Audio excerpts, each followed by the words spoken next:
ये जॉर्डन का वो मिलिट्री बेस है जहां से अमेरिका की सेना ऑपरेट करती है।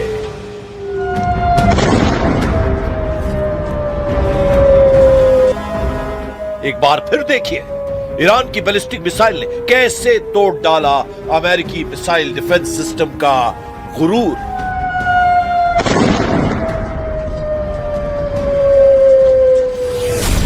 लेकिन ईरान कैसे तोड़ने जा रहा है ट्रंप के ग्राउंड ऑपरेशन वाला चक्रव्यूह। ट्रंप के चक्रव्यूह में कौन फंसेगा और फंसाएगा और काउंटर अटैक में क्या होने जा रहा है। ट्रंप के चक्रव्यूह में क्या ईरान घुटने टेकेगा या फिर ट्रंप की होगी करारी हार। ईरान में तख्ता पलट करने वाला इरादा अब हॉर्मूज की जकड़ खत्म करने का मकसद बन चुका है। 24 घंटे में युद्ध बहुत बदल गया है। ट्रंप और नेतन्याहू के चक्रव्यूह में क्या अब खुद अमेरिका और इजराइल फंसता हुआ नजर आ रहा है।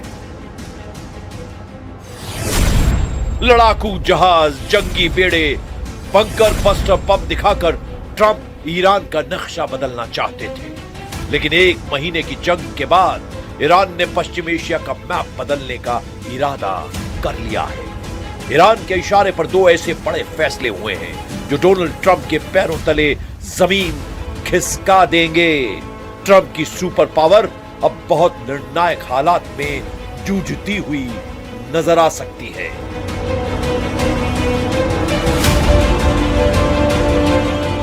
इसकी दो बहुत बड़ी वजह हैं। अमेरिका ने अगर ईरान के खिलाफ ग्राउंड ऑपरेशन किया, मरीन फोर्स को ईरान की जमीन पर उतारा या फिर सीरिया से लेबनान में हिजबुल्लाह पर हमले किए गए तो ट्रंप के दो दोस्तों की जान खतरे में पड़ जाएगी।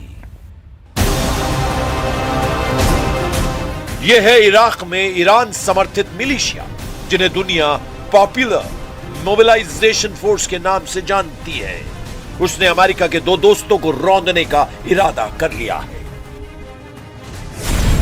पीएमएफ ने कहा है कि अगर ईरान के खिलाफ ग्राउंड ऑपरेशन शुरू हुआ तो वो कुवैत का बॉर्डर तोड़ डालेंगे। पीएमएफ ने कहा कि अगर लेबनान में हिजबुल्लाह पर सीरिया की तरफ से हमला हुआ तो वो सीरिया का बॉर्डर भी तोड़ डालेंगे। इसे ही ईरान का बॉर्डर तोड़ युद्ध कहा जा रहा है, जो अमेरिका के ग्राउंड ऑपरेशन के खिलाफ रक्षात्मक नहीं बल्कि आक्रामक लड़ाई होगी। पीएमएफ की ताकत क्या है? क्या इराक का मिलिशिया अमेरिका के दो बहुत खास साथी देशों पर हमला कर सकता है? इसे समझने से पहले पश्चिम एशिया के इस इलाके को समझिए और पीएमएफ की वार्निंग की जमीनी पिक्चर को जरा समझिए। ईरान के साथ पश्चिम में इराक का बॉर्डर है और इराक के साथ दक्षिण में कुवैत का बॉर्डर। इराक ईरान का मित्र देश है जबकि कुवैत ईरान का दुश्मन है। इराक में मौजूद पीएमएफ ने कहा है कि अमेरिका ने ईरान में अपनी सेना उतारी तो वो कुवैत को रौंद डालेंगे, यानी कुवैत के खिलाफ शुरू होगा ईरान का बॉर्डर तोड़ युद्ध। क्या ऐसा मुमकिन है? क्या पीएमएफ के पास इतनी ताकत है कि उसकी वार्निंग को अमेरिका बहुत गंभीरता से ले? तो सच यह है कि पीएमएफ ने इराक से आईएसआईएस जैसे आतंकी संगठन का खात्मा किया है। इसी फोर्स ने मोसुल में बगदादी के गढ़ को मिटा डाला था। यही वजह है कि पीएमएफ की सिर्फ कुवैत वाली वार्निंग ही नहीं बल्कि सीरिया वाले अलर्ट पर भी ट्रंप को संजीदा होना पड़ेगा। इराक में पीएमएफ यानी पॉपुलर मोबिलाइजेशन फोर्स ने सीरिया को भी अलर्ट कर दिया है।